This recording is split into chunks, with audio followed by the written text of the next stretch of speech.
Welcome, everyone, to Busting Out the 619 episode. We even confused ourselves today because we did a Hump Day special on Wednesday, thanking everyone for making us Twitch affiliated over at our local establishment.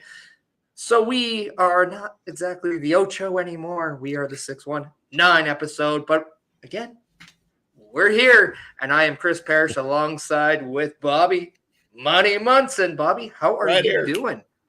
As you can see, I got a big smile on my face, so I must be doing fantastic. Glad to be here for another Sunday afternoon, morning.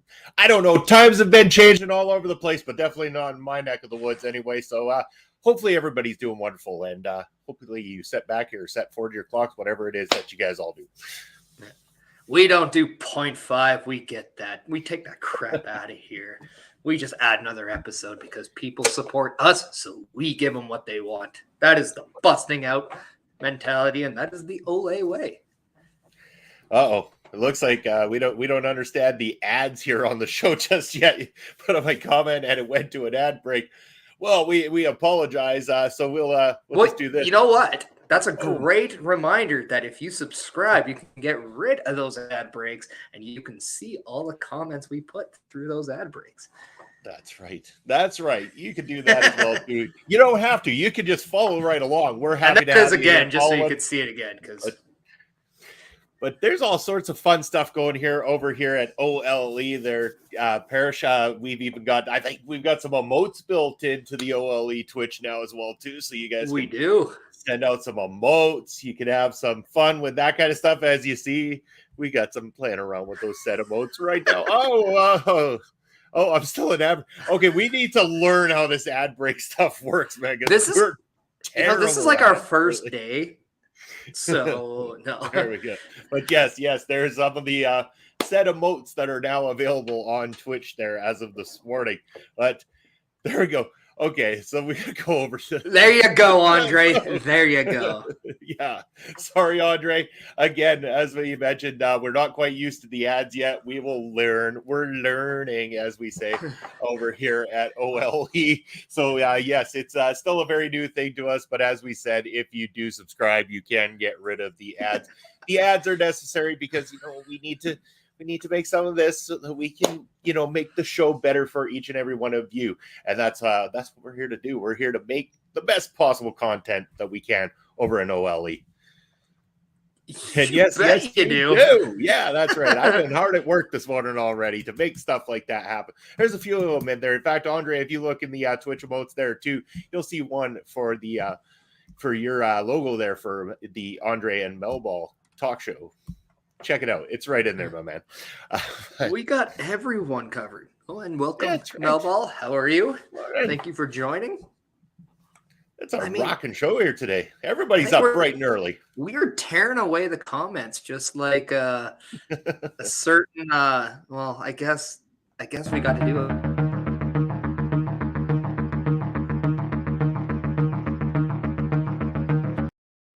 Breaking news, you say?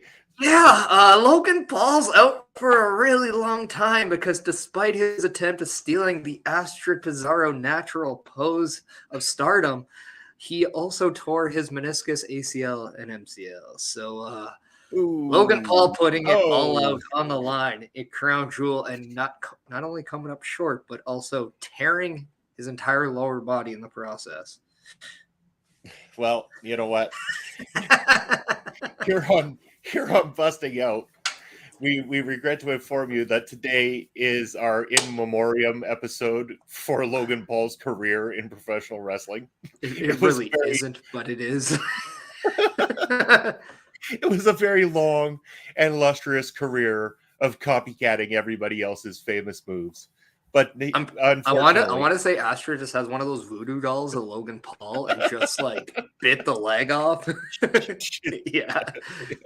Saw the pose and she's like, screw you, Logan. Check's still in the mail, hopefully, though. Yeah. You don't want to pay me, you say? There goes your leg. You bastard. Andre, have a good day of work there. Thanks for stopping by, my man. Really appreciate that. Remember, Andre, work smarter, not harder. Yeah.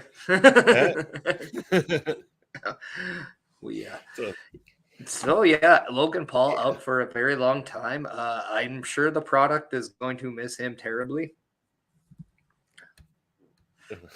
I'm sure they will. Oh, this is wonderful. We can make sure we don't talk about wrestling this whole episode. I never work hard. That's okay too. That's BrunchBuster approved right there. If you want, Noah messes with my Astrid says, oh, and hype train. Ooh. Ooh. A hype train to the bus station? I mean, come on, it all just works together. Woo. We're having all sorts of fun here on Twitch now. We don't even have to talk wrestling anymore. It's a hype train that also goes off the rails. It's in our wheelhouse. What were we talking about? Logan Paul. Yeah, Logan Paul not wrestling for a long time. That's okay. I mean, in all honesty, that sucks because he does. I mean, to be all fairness, whether or not you like the guy or dislike the guy does work really hard, puts in the work. He is trying to do a lot to make a name for himself in professional wrestling. He is bringing a lot of people to the WWE. As Roman Reigns once said in that press conference, you're taking your 30 million followers and you're bringing them over. I mean, that could not be the most true statement out of the whole thing. And let's be honest, he didn't exactly crap the bed last night at Crown Jewel or yesterday at Crown Jewel. I definitely think he was a tad exposed on that level, though. But, I mean, he's going up against arguably the best in the game right now in that company in Roman Reigns. So, I mean, even a rookie, even Connor McDavid didn't look like the number one guy in his first NHL game. Not that I'm saying Logan Paul's Connor McDavid. Just saying. Oh, you're saying Logan Paul can't step into an Edmonton Oilers jersey in his next iteration of sports entertainment?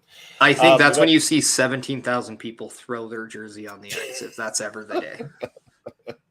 Fair enough. But yeah, it is. I mean, it's unfortunate for him. Of course, we know that he wanted to be able to do more with the company and there probably was plans in place, but things happen. That is professional wrestling. And he put on a strong showing yesterday, but again, there's holes in his game, but that can be expected. What's that? His third match ever, and you're putting him into a main event spot in front of a large crowd like that. I mean, but it's never too early to bust out, Ed.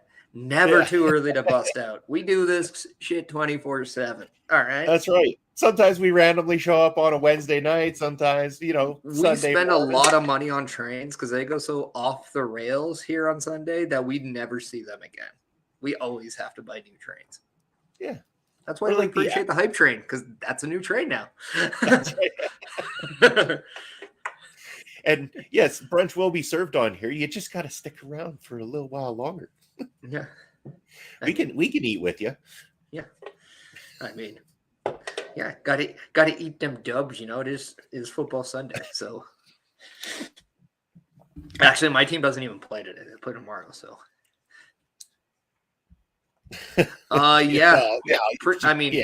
that. And have you seen the pricing for fuel nowadays? It is so through the roof that we need to also do construction on our roof.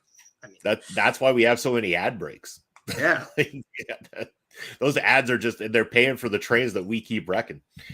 I mean, it's just, I mean, it all comes full circle, right? So, but yeah. Right. I guess that's exactly right. You get the cool emote. Yeah, why wouldn't you exactly. See, this is what happens when we go off the rails so much. We find people that know how to do some things, and then we try to bring them back.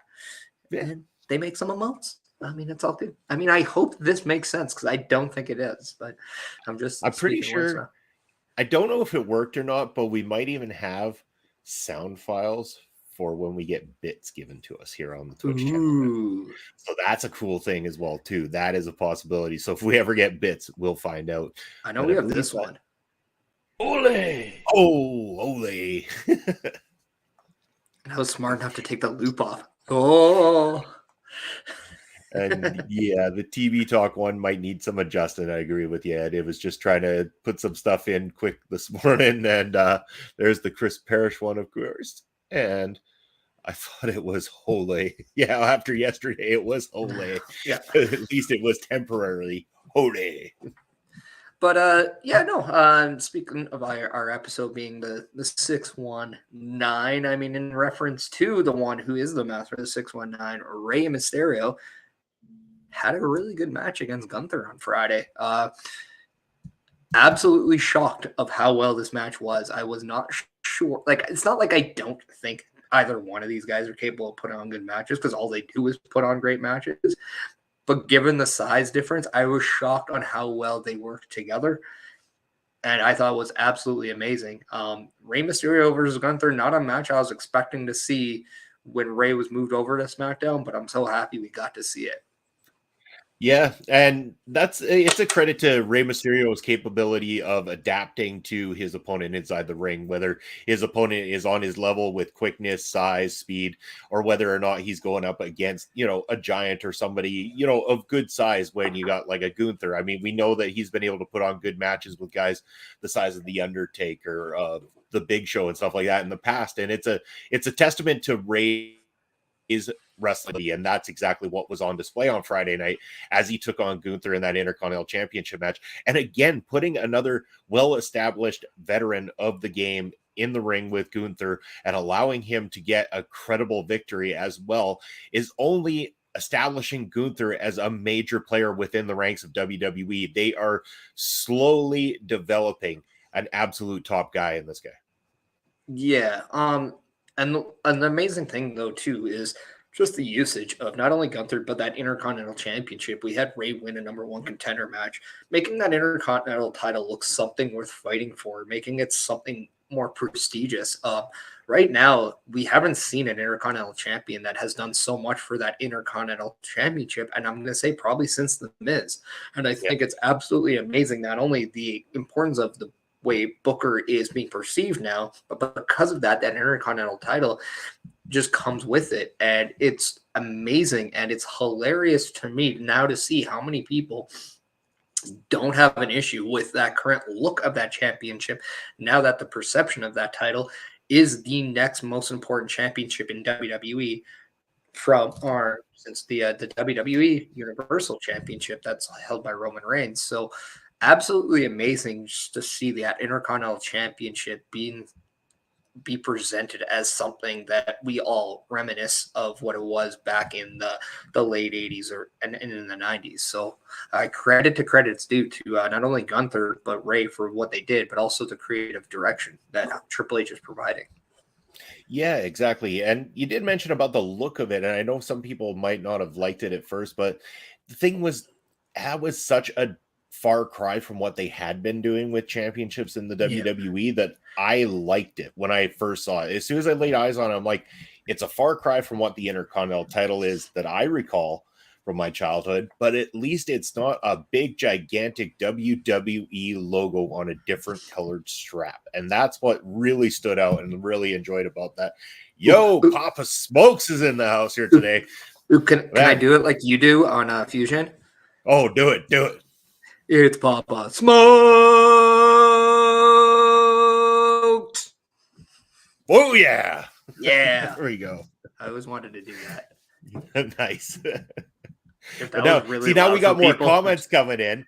As the more comments coming in, I'm sure that hype train's going to go once again. Man, we're all for the trains here at the bus station. Also, I just want to point out, because I know you guys did an episode with Bob Backlund. Absolutely fantastic, because I think Bob Backlund is such a hidden treasure that not enough people talk about him. I love that guy. Like, going back and watching not only his matches with Bret Hart, but just that whole series that they did when they had that submission and like Owen Hart was there. Like, that is still such an underrated match, in my opinion, that not only was Owen's like amazing job of crying and convincing his mom to throw in that towel, but like people forget how amazing that match was just from a technical standpoint. And I think people forget how good Bob Backlund is just because he wasn't the world's biggest gimmick when it came to pro wrestling, but not at all. At the same time, who also doesn't remember when he was trying to go for president in the US? That was still some of the greatest stuff ever. He might be one of the craziest men ever to walk the face of this planet, but absolutely love him. And so glad we were able to get that episode in, because so many times when we go to take a look at the career of somebody, it's because suddenly they passed away and we have to jump on the opportunity to talk about them.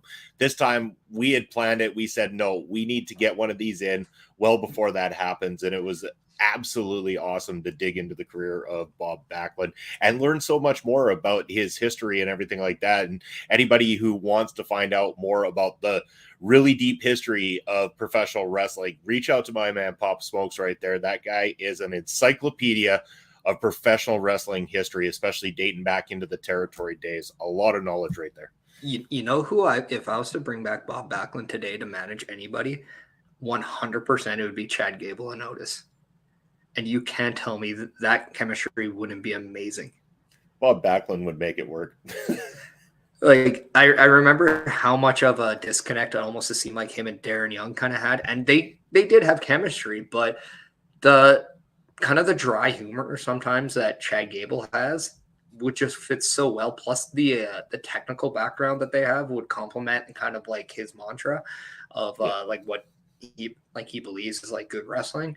But also I would love to see the dynamic between Otis and Backlund because it would be so good. I think that, there's definitely a lot that could be done. And Bob Backlund, I mean, he's timeless. Like I could, I'm sure 10 years from now, we're still going to be talking about him. I'm pretty sure he's invincible. So more Bob Backlund, please. Right.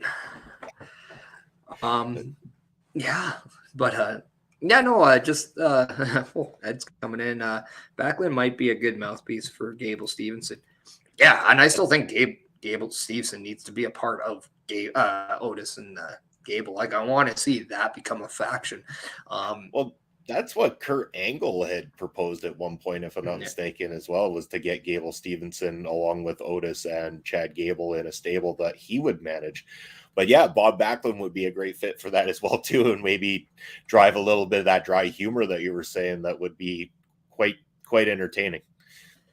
Yeah, and it's weird because I remember Triple H stating on that podcast, I believe it was with Ariel Helwani, saying that the plan for him at one year's WrestleMania was to do a program with Gabe Stevenson and put him over. And that was shortly before that was kind of around the time where he got his heart condition and things like that. So it would have been amazing to see kind of had that not only taken place, but would Gabe Stevenson now be a primary focus in WWE?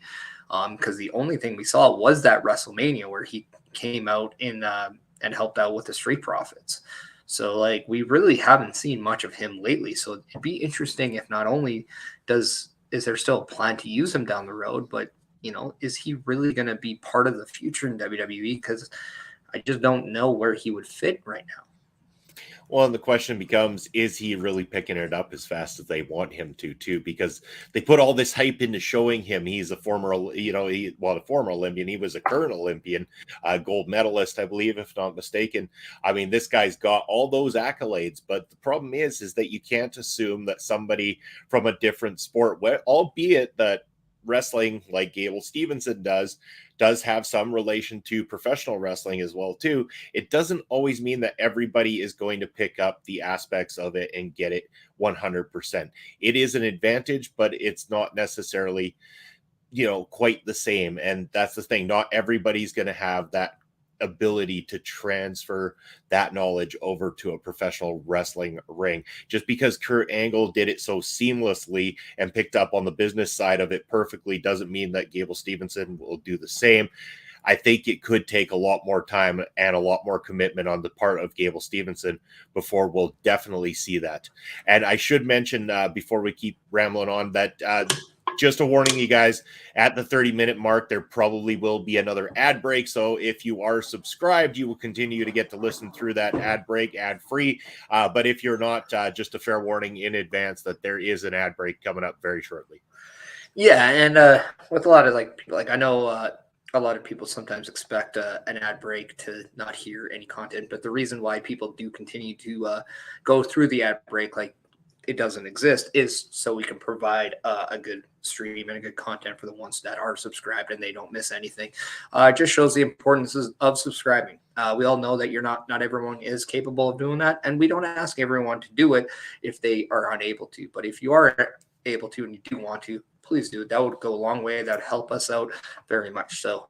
But either way, we appreciate the support. We appreciate everyone who chose to take their time to go off the rails with us today.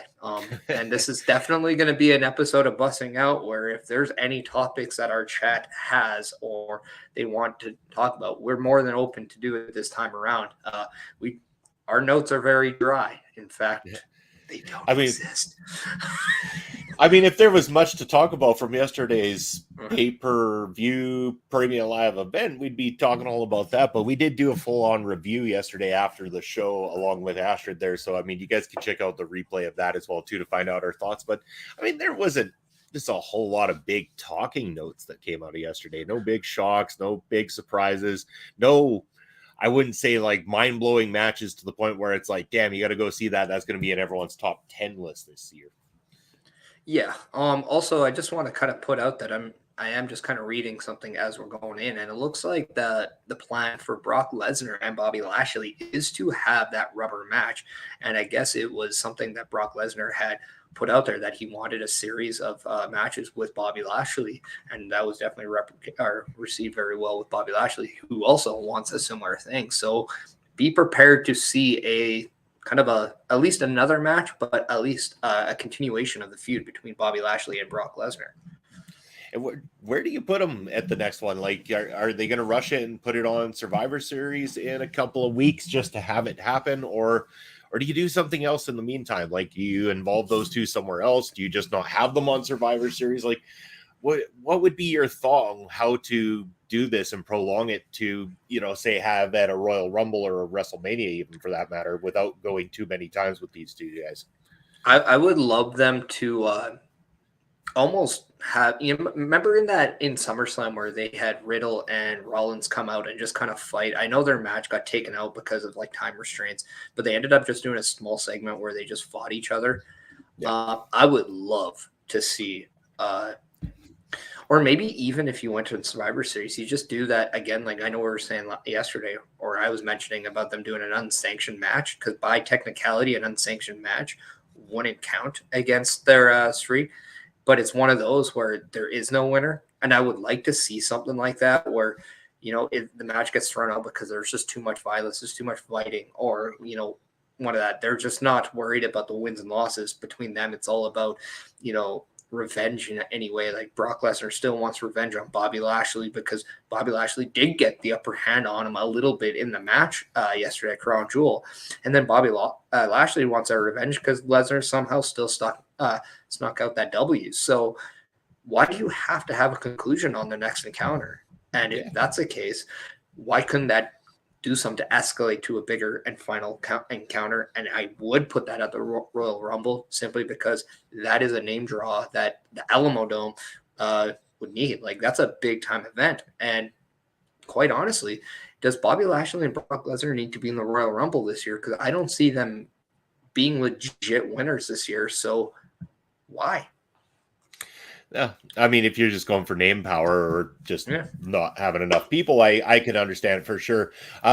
You're right, though. It doesn't have to have a drawn-out conclusion just yet. And in fact, I think it would almost be awesome if at one point in time or sometime coming up soon, whether it be on, say, a Monday Night Raw or on a pay-per-view, if something was set up and while Brock Lesnar is making his entrance, as soon as the music hits and he starts walking out, if out of nowhere Bobby Lashley came from the back, just speared him right off the ramp or something along those lines, takes the both of them, wipes them both out, they're out for a temporary period of time, continues to build this entire thing, like almost have them interact but not execute a matchup until you finally have to put them in a final gimmicked match of some sort, like we mentioned yesterday, the possibility of the fight pit returning, something along those lines that really suits these two individuals. Yeah. And I think too, like what we have right now is very rare in pro wrestling. We have two mega heavyweights, something that we haven't seen in a long time. And they're just not normal heavyweights. They're very accomplished, very achieved heavyweights at that point. Both multi-time WWE champions, both cross-promotional athletes, as they both developed a career and a knack in the MMA world, whether it was Bobby Lashley. I know he's done some stuff in I know it was MFC here in Edmonton. I was actually at his only fight here in Edmonton, but he has done stuff just throughout MMA, whereas Brock Lesnar ultimately went to the UFC and became the heavyweight champion there, and actually surprised, I think, everyone about how dominant he could be in that realm. So I think you need to be a little bit smarter with this and don't waste this, because this could be one of the biggest things you do, because outside of maybe Omos and Braun Strowman, who we did see yesterday, they really don't have a lot of like huge heavyweights on their roster. So the fact that you not only have two, but two that actually have name value and achievements outside of pro wrestling, I think you got to really make sure you do this properly and not just waste it for the sake of wasting it. Better yet, if you have Brock Lesnar on board with it, this isn't something that you're just forcing him to do because you think it's the right decision. When he is fully invested and fully on board, it seems like anytime he really wants to work with somebody, you're going to get something special. He saves all his best energy and all his best in-ring stuff for when he really has that desire to work with somebody. You know, we saw it in AJ Styles as well too. A lot of the times Brock, we see a lot of these squash matches and stuff like that, instant wins for him. They're just complete write-offs. But when he worked with AJ Styles, it was a different ball game altogether. You could tell that Brock respected AJ, that he wanted to work with AJ, and in the process they ended up developing what at that point in time was one of Brock's best wrestling matches that we had seen in years. Yeah, and just even to go up on that too, Brock is very good working with the smaller athlete. Like, he's always had chemistry. Even back when he did stuff with Dominic and Ray, there was that athleticism and that chemistry with him. Even the matches he had with, at the end, Daniel Bryan was absolutely amazing. Even though Daniel Bryan had just turned quote-unquote heel on that earlier in that storyline, just the single fact that he took that and kicked Brock Lesnar in the, in the balls there, kind of, and but it just made a lot of sense. Like, I just remember like how invested I was there and how they took the belief that, oh, Daniel Bryan could actually win this match, and I was shocked of how much they made me kind of just change my thought process, because going in, you always kind of had to have that assumption that Brock Lesnar is going to just rip through the competition.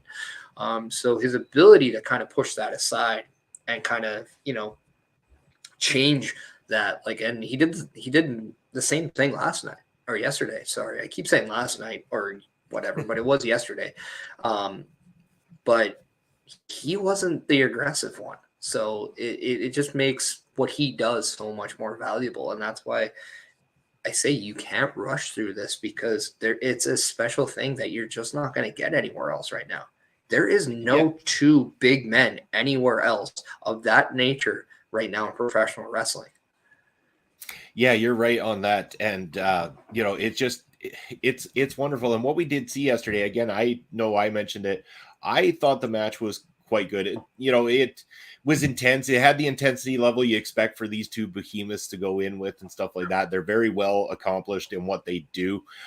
There was a lot of good selling, especially with the knee of Brock Lesnar. He was doing fantastic there. This was one time, especially and this is what I liked about this. Brock, we've seen him go in with Goldberg. They have their quick matches, a couple surprises here and there.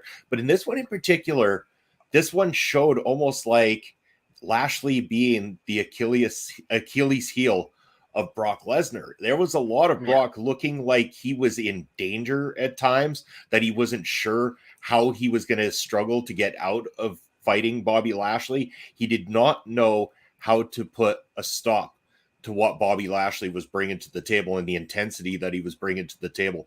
And again, Bobby Lashley kicking out of an F5 just shows how much trust and belief not only Triple H, but also Brock Lesnar have in putting Bobby Lashley over on this level. Brock Lesnar is a guy who a victory over him or a good, strong feud with him can escalate you in the ways that sometimes the world championship escalates you, because Brock Lesnar is a special attraction, much like Andre the Giant was once upon a time as well too, not necessarily needing a championship to prove their status within the professional wrestling world, but also just as much an attraction as what a title match can be. Yeah, and despite if people are sick and tired of him being champion, I can 100% understand that that thing. It's just the believability that he brings is second to none in pro wrestling. And that's why I love it. Like when people still like, oh, I'd rather have seen Undertaker, maybe give that streak to, a Roman Reigns or a Bray Wyatt or whoever. That's why I still love him. Like shooter work, like who beats up Brock Lesnar? And that's where, those names dwindle down. And I think Bobby Lashley is one of those guys that really kind of just makes you wonder, well, he could. I wouldn't be surprised. So it's kind of one of those things where now all of a sudden, like you're actually putting these legit names in that ring to see what happens. Like, and WWE's they're doing a good job of with people like that, but it's far and few that are in that category. So you got to definitely protect those because those are definitely your hidden commodities in pro wrestling. They sure are. And yeah, again, I'm invested in this feud. Definitely. I think that it's going places. It was definitely a bizarre finish to that matchup. It wasn't exactly what I thought it was going to be, but at the same time, it definitely protected Bobby Lashley in so many ways. Even in a loss, Bobby Lashley come out of this thing look like $1 million. He was the aggressor. He had Brock looking afraid. If it wasn't for an unfortunate turn of events, Bobby Lashley would be 2-0 over Brock Lesnar, and that argument can be made by not only the fans, but by Bobby Lashley himself, which is going to carry this feud to a whole new level, making Brock look like almost the sympathetic babyface, the one that needs to overcome the big bad here kind of thing. And I'm not saying that Bobby Lashley's being presented as a heel necessarily, but this is a hurdle that Brock Lesnar is not easily overcoming like he has so many times in the past. Yeah, and I don't know, like I said yesterday, the times where you're able to say Brock Lesnar looks a little sympathetic right now, again, far and not a lot of times. So it's reassuring to know that we can still feel that emotion watching Brock Lesnar, and he's still capable of, having people look that way. Like you said earlier, like with him having some issues with his knee and Bobby Lashley going and working, just like punishing his knee a little bit, I thought really told a good story. The only thing I would have done is I wouldn't have had Brock Lesnar hit any F5s in that match to really tie down the value of that, like the significance of that knee right now.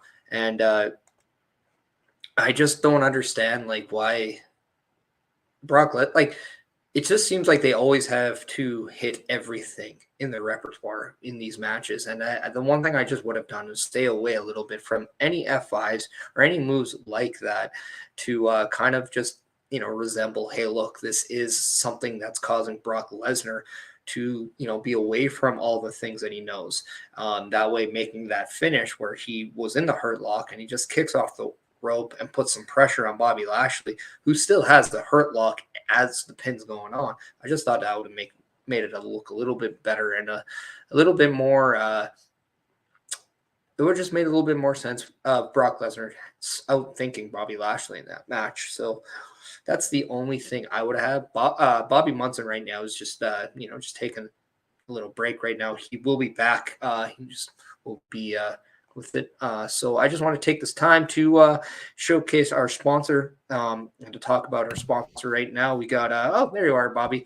Just, technical difficulties. Sorry about that. Yeah, it's okay. Things happen. But yeah, no, if you go to rogueenergy.com right now and you use a promo code OLEPOD, you will receive 10% off. I just recently made a purchase on there and I have zero complaints. It is a fantastic product. And the one thing I wish I did is I wish I would have waited a little bit because now they're officially selling the Rogue Energy in cans. And it's absolutely fun. I mean, as you can see, I love my energy drinks. I drink them almost every day. Don't tell my health consultant that at all. But yeah, no, it's a fantastic product. They definitely have a lot of, dietary and vegan options there. So make sure you're checking it out. And as the energy and the product there is. You can also get swag, whether it's hoodies, t-shirts, hats. I got a hat. I was stupid and I left it upstairs. But yeah, it fits great. Like their merchandise good. So give them a shout. Make sure you use the code word OLE pods and you will receive 10% off your order. Because they do a lot of great things. And quite frankly, we love that. And they support us. We support them. And guess what? There's no better time to go rogue than today and right now. Yeah, gotta absolutely love people who are doing things to make healthier alternatives out there, because as we get older, we want to start taking better care of ourselves and making sure that we're around for a long time, and that's exactly what we can do when we have alternatives like Rogue Energy. So check them out today. Scan that QR code, because you know what, that's the easiest way to do it. But if you like typing the numbers, of course, right rogueenergy.com. there. And don't forget that promo code OLE pods, because 10% off your order will help you just buy more stuff. And the more you buy, with the money you the more save you get by to using try. our promo code, you can sub our local establishment with that money. Nice touch. I like. Just saying. Sometimes it's all about what you decide to do with that dollar, because a dollar can go a long way. There's a plug for you, Melball, saying get the blood orange flavor. We got a favorite pick right there from Melball, and it's the blood orange. So yeah, I'm a big fan of the black cherry. That's something that I like right now. There you go. So I'd almost imagine that's probably the closest you're going to get to like a standard energy drink flavoring as well too, kind of that black cherry-ish kind of direction. And, I mean, as you can see between Melba and I, we can't get sick of Rogue Energy. But you know who could get sick and who was sick? And that was Drew McIntyre last night at Crown Jewel. What? Badly, the reports came out saying that he was badly sick, but there was no way he wanted to miss the show. Probably would have missed it if it was a couple years prior. Don't think he would have been allowed, but absolutely just a huge testament to Drew McIntyre in the performance, because I'm not going to lie, I could not tell that there was something wrong with him in that match. In fact, we're talking about how we knew that the match didn't flow like we thought it would. Perhaps this was a strong indication of why, but yeah, I mean, what a absolute beast Drew McIntyre is doing that. Hopefully he just takes the time now to just kind of rest and recoup, because I know he won that match with Karrion Kross, but I do think it's okay for him to, I don't want to say go away, but just take some time off and come back where it's like a big deal, like I feel like he's being just rushed into things a lot lately. Yeah, even if it's just a week or two kind of thing, just a short. I know they got Survivor Series build, and Drew McIntyre is probably a part of the plans and everything like that, but at least give him a week kind of thing. Yeah. Like a 1 week off from, is it Raw? He's on Raw, right? Or is SmackDown. He on SmackDown? So he's on SmackDown. So a week off from Friday night, I don't think is going to be a detriment by any means or anything like that. Have him away for 1 week. Yeah, that's all I'm saying.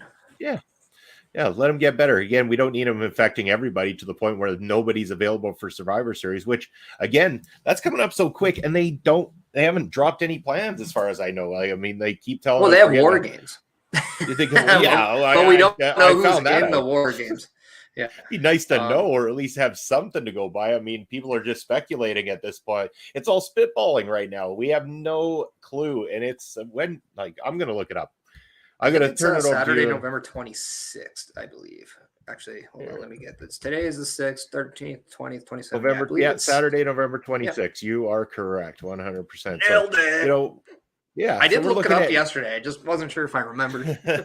So we're looking at what 20 people call days. Smart, all right? I think you're pretty good. I mean, SMRT. But we're looking at 20 days away, 20 days in order to build one of your supposed big 4 shows of the year. Isn't a lot of time. That's, a lot of that focus was taken from doing the Crown Royal event. Crown Royal. Where my mind's going right now. It's a party over here. Yeah. It's 12 o'clock somewhere, it's right? Wine and Dine, 619 episode. Bobby Munson needs some liquor to feel fine. That's right. No, well, hey, I mean, they still young. But yeah, no, it seems like all that focus was taken into the Crown Jewel event yesterday, so we haven't had a chance to develop anything for the Survivor Series. And I hope that that doesn't mean that it ends up being something that's thrown together like we've seen in previous years, because the announcement of War Games got everybody excitement. Now, if the execution does not live up to the hype, it is just going to be another failed Survivor Series, which we have seen year after year after year for quite some time. There has not been a memorable Survivor Series in, I would say, at least a decade that I can recall. And I think it's about time to step up the game, make something that people are going to remember. And hopefully they are going to do that on the 26th. But again, they've got to get right down to it. Like tomorrow's Monday Night Raw. If they aren't starting to, ignite the flames and give us an idea of what's going down, they're doing an injustice to the fans, in my opinion. Yeah, and I think that's kind of it. They wanted to get through the Crown Jewel paper or PLE just to, to go through that. But I think too, obviously, you saw Crown Jewel kind of help facilitate and extend a couple feuds going on. I don't think outside of that WWE Universal Heavyweight Championship match, anything was finalized in terms of stories. So I think that's a benefit, and they can continue the ball going with this week's Raw and this week's SmackDown. I do think we will see some things, because I don't think, I don't think a week from now, next week when we're doing the Perfect 10 episode of Bustin' Out, I think we'll have a lot more information. Yeah. A lot more information about Survivor Series this year. And I do think we're going to see probably 2 War Game matches announced within the next week or 2. So yeah, and I have a feeling we'll see one men's, one women's. Yeah, I'm kind of curious to see where either one of them goes. It's, again, hopefully not just going to be something thrown together. The War Games needs to be something special. There needs to be the build there.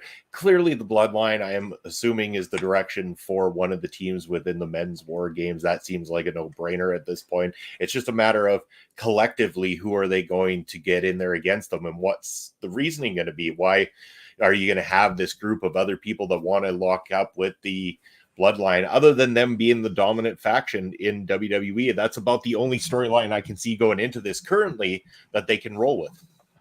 Yeah, and it'd be very interesting to see kind of what's put up against them. Like, I have a indication we might see Bloodline versus the Brawling Brutes, to be quite honest, because don't forget that the last time we saw Sheamus was the Bloodline breaking his arm. So I do think we might have something right away there.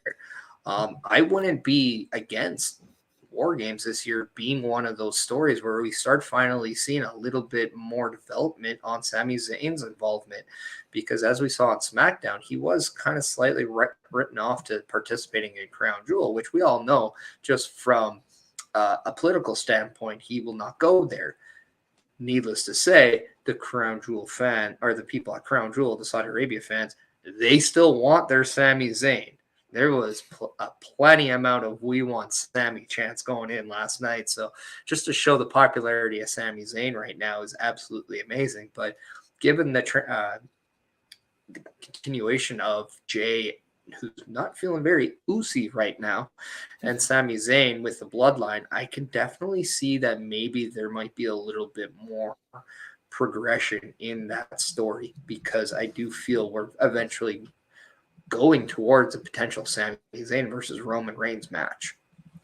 I think it would be quite entertaining too if this week on SmackDown, Sami Zayn was trying to convince the Usos that they could use the Freebird rule with the match with the New Day coming up, and have Sami try to get him to be one of the replacements, that he would be one of the 2 defending the tag team titles, and just that animosity that it will continue to create with the group at the same time. Like, who is the guy I think he is, inserting himself, defend our tag belts kind of thing. Creating that tension within that group is only going to help to solidify that clear babyface push that they're going to be giving to Sami Zayn when he walks out of this thing. There's no denying it. I mean, at this point, everybody talking about the storyline loves Sami Zayn. There's a lot of people that love the work that he's doing just all throughout the wrestling community. Every house show, anything like that he's going to, he is getting a baby face pop when he comes out, and they are a heel stable, which just goes to show they have to make that turn soon to capitalize on the popularity of Sami Zayn.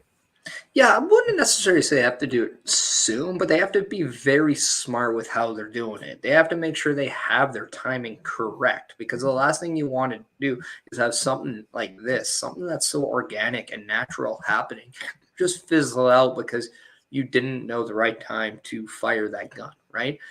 And to kind of hit that trigger. So I think you just got to make sure this is a thing. But I do believe that whenever you decide to pull that trigger, you need more Kevin Owens, Sami Zayn dynamic in there. Because for the long time, you had Kevin Owens try to tell Sami Zayn, dude, like, look at you. This ain't you. What are you becoming, kind of a thing. And they've kind of tied away from that right now. So I do want to see a little bit more involvement in KO, because right now we're not seeing anything definitive with KO on Raw. So I'd like to see that kind of translate back into this angle and this story. Well, so do we know for sure when the draft is coming up? Like, is there going to be a possibility of them being on the same show in any capacity sometime soon, or is the draft being held till after WrestleMania? I don't know. At first I heard sometime after Survivor Series, and now I'm hearing sometime in 2023. I don't think a draft is really needed right now with the product. I don't think it's going to change anything, because I think we've already seen that if some people are needed or there's a hole here, you're just going to see people go to the other show. Yeah. Like with the Usos and the Bloodline kind of all having championships, they have that opportunity to go to the other show.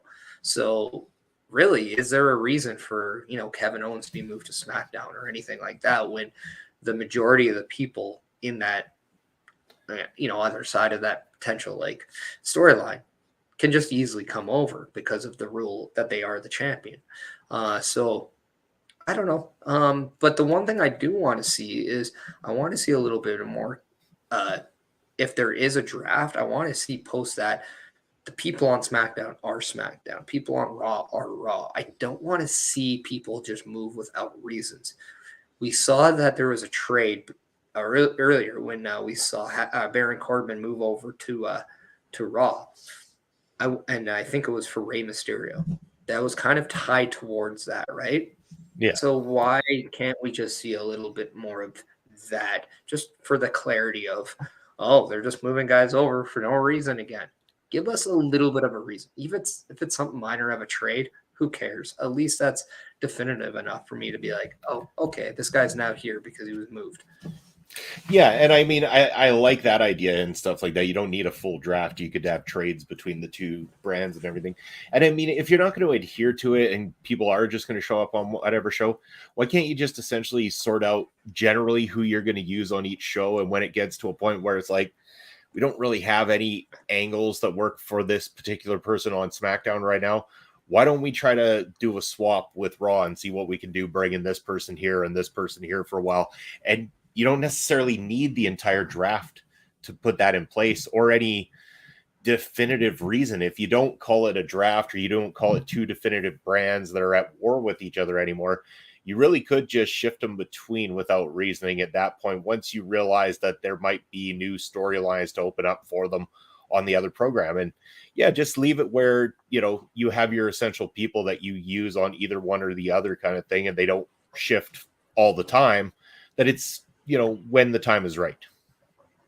Yeah, and that's just it. Like, I think just, again, like some more continuity. Like, we know that WWE has the roster to like make this a thing if they want, but I know sometimes you need that extra time to kind of just either tell a story or to add other things in a story. So I wouldn't be against it. This is why I don't dislike the fact that Roman Reigns doesn't go on Raw a lot, is because of the fact that, okay, it allows like the US title to become a little bit more of a primary thing on Monday Night Raw.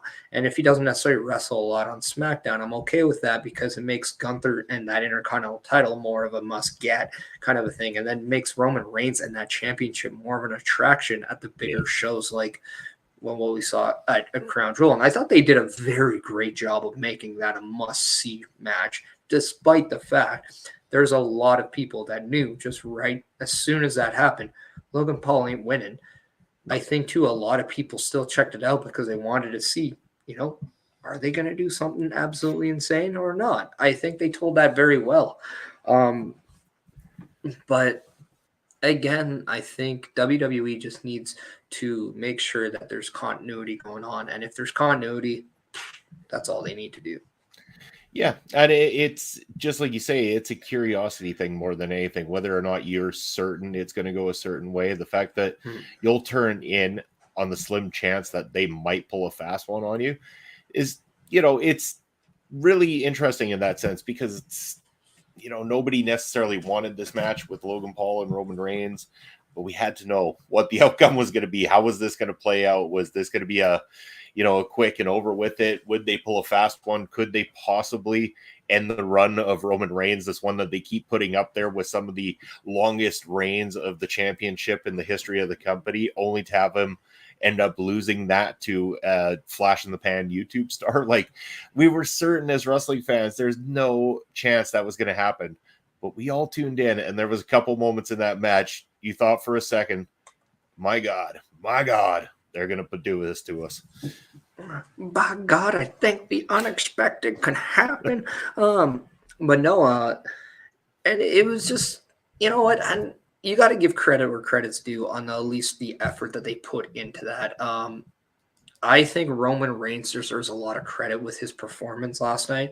I think he was given a task that might not have been the easiest tasks to do. It's a lot easier to go out and have a great match against, a Seth Rollins or Kevin Owens or Brock Lesnar or Drew McIntyre of the worlds. But to go and be the third professional match for Logan Paul in a main event of a show the size of Crown Jewel, I think that was definitely a task at hand, and that was a challenge to see how good Roman Reigns is. So I think the fact that people I know we talked about it on pay-per-views yesterday, that whether or not the match went too long and whether or not that took away from Roman Reigns. I don't think so anymore, because the more and more I saw it, what he was able to do was probably do something, and he did something that nobody else has done, because both matches Logan Paul was in, he was very protected in I believe, were they not tag matches though? Or because he had the one match with The Miz, right? His first one was a tag match. That was the one with The Miz as a tag team partner. But with The Miz, he was able to kind of be more protected in the way of, you're not going to be pressured into putting in a banger of a match. As long as it's entertaining, it's fine.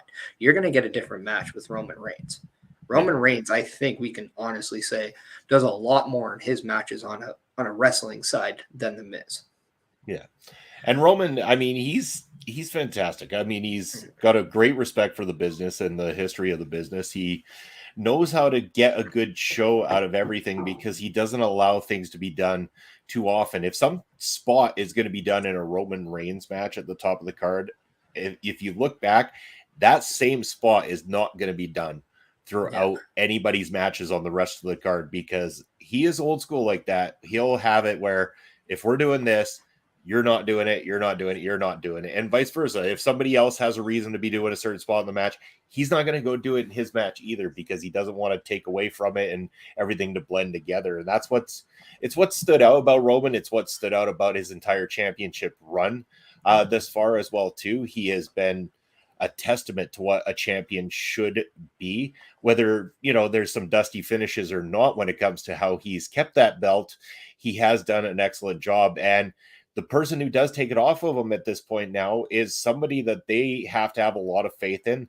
that they have to know is going to be the face of the company, because this is the chase. At this point, this is the chase. When the babyface finally gets that moment, and again, I see no other way other than Cody Rhodes for this championship at this moment. I think that he's the only one that has that chase about him, that babyface chase, as we would say, to go up against Roman Reigns and be the guy that finally does it. But I mean, the sinister part of me still thinks it would be hilarious if you built this right through to WrestleMania, and that's what we got, was Roman and Cody at WrestleMania.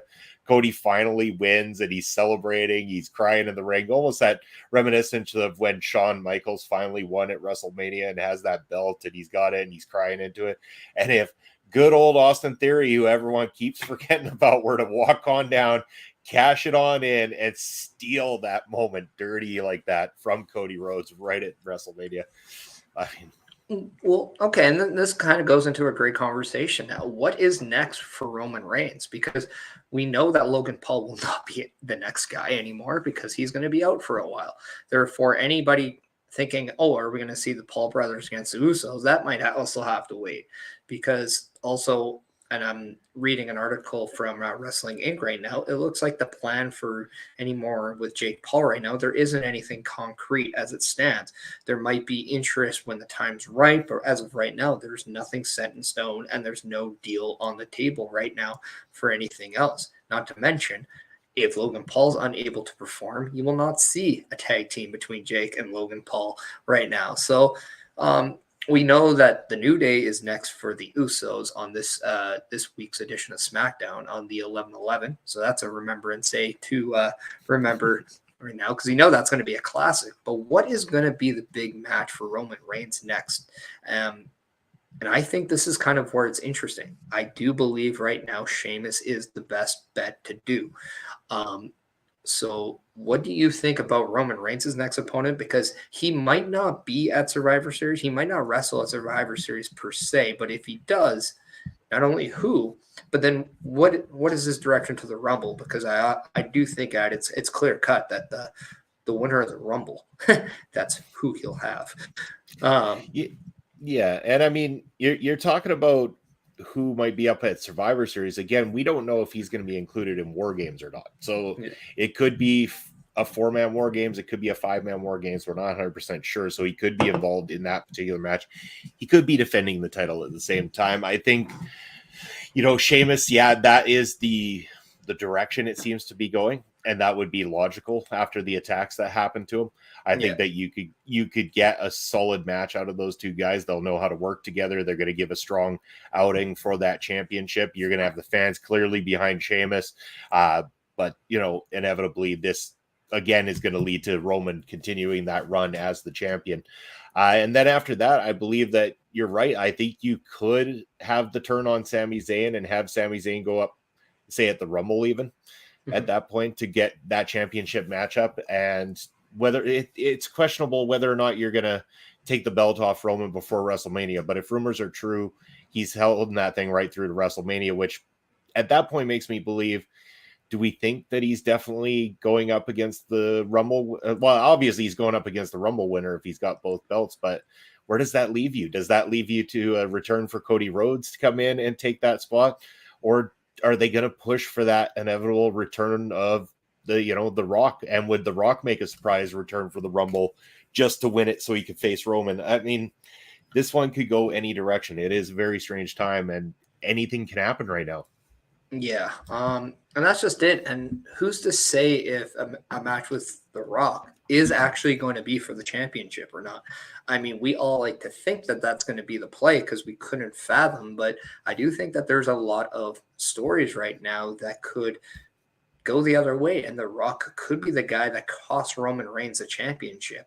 And then that's where Roman Reigns would be like, no, okay, we need to settle this once and for all. You just can't come into my island of relevancy and think you can control everything that happens. So we need to settle this once and for all. Who's the real head of the table? Who's the trap? I think there's so many different ways you can do that without the championship. But I understand why you do it with the championship, because The Rock versus Roman Reigns for the title at WrestleMania does sound pretty big in my eyes. But also, if that's not the case, if The Rock cannot participate at WrestleMania, you need that plan B. But at the same time, what happens if Cody isn't ready for the Royal Rumble? Does he have to be that guy? I don't know if necessarily. It could very well be Sami Zayn, Kevin Owens, Sheamus, anybody else. We just don't know. AJ Styles, maybe. The one thing I'm curious with War Games right now, I'm looking at the landscape of WWE, and I'm seeing a lot of trios or a lot of multi-person stables. You got Imperium on one side. You got the Bloodline on one side. You got the Brawling Brutes on one side. Then on the other side, you have you also have Legado del Fantasma on that side. But then on the other side, you have Judgment Day. You have the OC. And I think there is a plethora amounts of people that, you can have going up against a bloodline right now that would make sense. Who's to say that maybe an OC versus bloodline wouldn't make sense right now? And if people are like, who would be a good addition for the OC?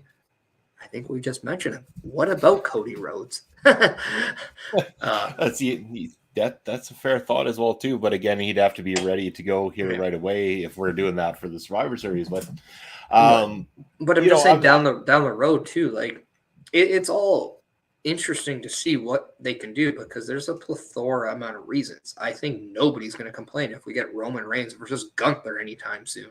I don't think anybody's going to complain about Roman Reigns versus Finn Balor or Roman Reigns versus AJ Styles. Hell, Roman Reigns versus Santos Escobar right now seems pretty entertaining to me. I have time for that one.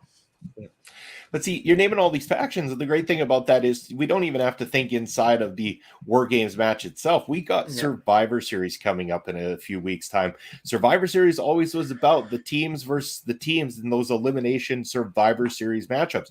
There are some good ones on the card. The Judgment Day versus the OC, especially if the OC does bring in someone to help with Rhea, you've got a perfect 4v4 Survivor Series elimination match, and about damn time that we had one that wasn't just based around, oh, look, Raw and SmackDown hate each other this week because we told you they do. Yeah. And as many as people like wondering who's going to be the solution to the Rhea problem, I do think that you might want to just Yeah, we need to I think we're going to brand our first person. Yes, I believe so too. Can we do that right from here? Block user. There we go. Done. Yeah. Done and done. You're out of here. Yeah. You can go elsewhere for that content. But that's not the busting out we provide people. But yeah, no, and I think it could very well, and I've heard reports that Raquel Rodriguez could be that Rhea Ripley solution. But given our yesterday's event where we saw Rhea Ripley make sure people see that there was a throwback and an honorary gesture towards one Beth Phoenix. What happens if Beth Phoenix is that Rhea Ripley solution? I think that would be the best laid plan, to be honest with you. They already kind of laid the groundwork for that with all the attacks on Edge and then Beth having to come to his aid and stuff like that. I think that Rhea is inside the head of Beth Phoenix, and I think that that's where they're leaning. And I think she doesn't need to come back just for the sake of Edge. If somebody is calling out her honor, is doing something along those lines, then yes, she should come back inside with the OC and go into that would be a great Survivor Series 4v4 if it was Beth Phoenix and the OC versus the Judgment Day. Sign me up. I'm ready to watch it. Yeah. But again, I just want to see again, continuity. And even though Beth Phoenix really has no correlation with Luke Gallows, Carl Anderson, and AJ Styles, she does have a common enemy in Rhea Ripley and the Judgment Day. So an enemy of my enemy is my friend. You kind of have to think about that way too, because yes, AJ and Edge had some deals back in the day too. So, but at the same time, they both want to, go after the same people. So, I mean, we've seen that story before, and you don't have to overthink it. It just makes sense. Whereas I think maybe adding Raquel Rodriguez right now might over-convolute things because now we have to ask, why is she a part of this? Why did she decide? Why are the OC choosing her? Kind of a thing. And it's just a stretch at that point, in my opinion. Yeah, and the only reasoning you could come up with is because she's physically dominant, and in terms of contending against someone the strength and size of Rhea Ripley, then it's a fit in that sense. But it's the only fit. As where Beth Phoenix, the storyline works a whole lot more. And trust me, Beth is an ass kicker, and I think that she fits the bill for someone who can contend with the strength and size of a Rhea Ripley. Yeah, and I think that's the eventual match everybody wants anyway, right? Is Rhea against Beth. So just adding layers onto that might just be a great thing. Yeah, I think so as well too. But yeah, I think there's so much excitement abound, and I think that gives us reason to need to tune in to Raw and SmackDown this week to find out just exactly what is going to happen, what's going to get fleshed out, what are we going to see leading into the Survivor Series. This is one of the big 4 pay-per-views, and it's going to be fantastic to be able to go and do that. And I'm really excited to see how this starts to plan out. Yeah, so no, we'll see. I do think there's a lot to get excited for. I just obviously the first time War Games being on the main card is going to be fun. Seeing Triple H again get to book a War Games, but now it's going to be with the people of Raw and SmackDown, not NXT. I think is exciting. So yeah, definitely. I think just be patient, because I do think in the next week or two we'll have a lot more information in regards to the Survivor Series. But yeah, my thing is if Roman Reigns is competing inside of War Games, I would love to see not only a U.S. but Intercontinental Championship match as well on that card. Yeah, exactly. It would be good to have some title matches in there. A really good, strong Gunther matchup with somebody one-on-one, or again, Seth Rollins, of course, with the U.S. title. I mean, there's just so much to be had. And again, we don't have to have champion versus champion. Please don't do the Seth Rollins versus Gunther just be for brand supremacy. I mean, don't say I'm not saying I don't want that. I wouldn't hate it. Yeah, the match itself would be good, but this brand supremacy shit is what I don't care for. So, yeah. But yeah, the storyline not great there. But yes, if you can find a good way to make Rollins versus Gunther happen down the road, then go for it, because I'm not against that matchup. No, but no, we want to take this time to get away from that and just kind of go back to what we kind of like, and that's more maybe tradition at Survivor Series. So if you can, and that's where maybe this can come with. We can see more of that. I don't want to say brand supremacy, but that, who runs what shows. Maybe we'll get more of the Imperium versus maybe Legado, or maybe we will see the OC against Judgment Day in that true form. And maybe that's all about factions. Maybe this is the one time where you can do nothing but faction matches and it'll work, because again, you're going back to that traditional aspect of Survivor Series, but because you have so many factions, it does make sense to kind of go that route. And I wouldn't have an issue with that, but I would like at least one or two singles matches as well. So even if you wanted to say do Judgment Day against the OC, and you have, a fourth member of the OC going there, cool. And then if you want to have maybe Imperium, and I still think if you brought up Ginny to help be that female part of Imperium, I'd be okay with that. Go up against Legado with Selena Vega by their side, and I think right there you got a 4 versus 4. So that would be perfect as well. And then maybe you can do Brutes against Bloodline in a War Games match, whereas then you can translate Damage Control against, Team Bianca in the other one. And then you can also go, okay, Seth Rollins, okay, put up the title against maybe your Riddle, Zeke, or Elias, and then Ali. And then that's maybe your one match there. It's still 4 people, but it's still something different. Now that sounds like a Survivor Series I can get behind. In fact, if they go that direction, I'll be the first one to sign up and watch it. Oh, let's not kid ourselves. I'm going to watch it anyway. So yeah, and we're going to have paper reviews right after following it. So it'll be great. That's what we do. We like to rock and roll here on our local establishment. And speaking of rock and rolling and here on our local establishment, we got so many cool shows on this channel, shows that involve wonderful contributors. And just so you know what's coming up in the following week right here on OLE, we're going to play a short video. Yeah, we're going to play a short video. Check it out. This is what we got coming up this week for you.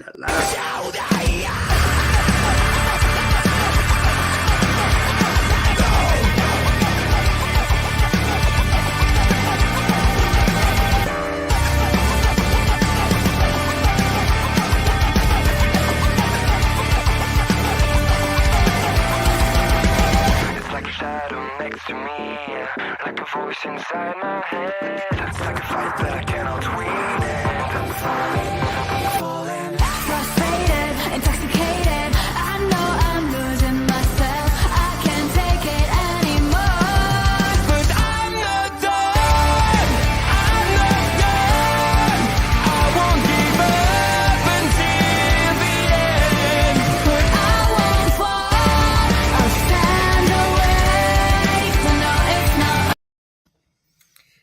And yeah, that's what we got coming up. And Ash was saying, love the song. I do too. It's a fantastic song. As it comes, when it comes to the music of OLE, I just want to quote one Seamus: "Nothing but banger after banger after banger after banger," and I barely knew her. Yeah, nice. But yeah, some of that music, again, a lot of the music used here on our local establishment from some of the shows that I'm part of. One of the bands in particular is On Lap. Another one is an artist named Nick Ira that does a lot of contributions as well too. So big shout out to both those two gentlemen. And again, the one here on Busting Out, Parrish, do you want to give a shout out and let you know? Yeah, it's a band that no longer is around, but a good friend of mine who was part of this band. They were called 5 Years Further. Used to be known as a band called Toxin. It is a local band here in the Edmonton area. So yeah, just again, we are supporting local, and that is kind of what we do here at our local establishment. Sure is. And we've had a lot of fun here today on Busting Out like we always do. It's always a fantastic time. We got a lot of great shows coming up. I'm excited. The Paramindful episode 2 is dropping this week. But outside of OLE, those are the shows you can catch from us. But a lot of the contributors that are here on OLE have shows going on outside of OLE. Again, on Thursday nights, you might be able to catch Papa Smokes and I on Fusion, but you can also catch Astrid and Cody making an impact right afterwards over on Astrid's Twitch channel, which we will be rating right after we are done on Thursday night as well, too. But you could also check out other various shows from other contributors here on the channel. A lot of great things are going on, including, I think Astrid just dropped a new episode of Astrid Asks, if I'm not mistaken, featuring Billy Starks. So that's fantastic. Check that out as well too, and support everybody here. And if ever you want to be part of our local establishment, well, you already are in a sense because you're here watching. But if you ever want to be on screen with us, just reach out. We got lots of opportunities for guests to be joining us here on the various shows. So reach out to any of the contributors here and see how you can get part of on-screen activity here at our local establishment. Yeah, and you can just DM us at any of our social medias, which, Bobby, if you want to quickly plug where maybe people can message you. That's right. As you check the ticker down below, you can do that. Reach out anytime. Let me know what you got going on, what you want to talk about. Maybe you got some questions for us on the various shows. But outside of that, where you can check me out, as I said, Thursday nights with my man, the man with the angelic voice, Papa Smokes. We can join us on Thursday night as we do a watch along and review of the latest edition of MLW Fusion. You can also check out myself and Parrish on Sundays with Busting Out. But I'm also going to have some other various things going on too. I think this Monday I'm going to be having a nice big stream over on my personal Twitch channel, twitch.tv/videobro_Bobby Munson, where I'm going to be playing games all day, having some drinks, having a good old time. It's not rare that I've got a day off from work and just nothing necessarily to do. So I'm going to have some fun with you guys. So tune in tomorrow. Fun time. Yeah, I don't want to miss that because I know how I believe you just got the you figured out where you can actually put your video as you play. So it's going to be a great turn of fun just watching you interact.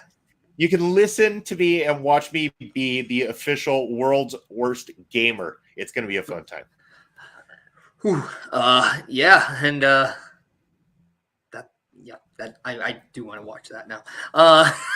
And if you ever want to, send me any messages about our local establishment, feel free to message me on my Twitter at Chris Parrish, my Instagram at Chris.Parrish, and then obviously at my Twitch at the Chris Parrish. We're always there, and I believe we can always contact our local establishment at, I believe it's olepods@gmail.com. That is the official email. OLE podcasts. Podcast, yes. Yeah, you can see how clearly much we use that one. But but yeah, that is the official email for our local establishment. So go send us a message there as well. But yeah, so Bobby, unless there's anything else for you to say, we can. Nothing else, I think. But yes, you're welcome, Astrid. But we're gonna do interesting raid today. I think we're going to be very, very nice on this one. We're gonna throw an interesting raid. Before you go there, we want everyone to make sure that this is the epitome of showcasing the Ole way, where we rate the people that you used to see us with. We are the Brunch Busters, and before we were able to bust out, we were hosting Sunday brunch over at Love Wrestling. We do want to show support. We will show support to everyone out there. So if you can join us in the raid, go say hi. Go show the Ole way by that account. But yeah, so and it never hurts to throw out an Ole or two over there in the comment section. Hit them up with as many Oles as humanly possible, because that would be neat. So in just a little bit, we will be starting the raid over there. But for the people watching on YouTube, we will close out Bustin out the way that we normally do. So Bobby, just any last words you say before we close out? Not a whole lot, other than hopefully everybody has a great week ahead of you. Tune into as many shows as possible and always support everybody and anybody. That's what we love to do, and we appreciate each and every one of you. Thank you very much for your time today, and as always, love you and appreciate every single one of you. You can feel the root shaking as you're running out of breath. If you're ready to rock, we'll just let it roll. Are you ready now? Are you ready to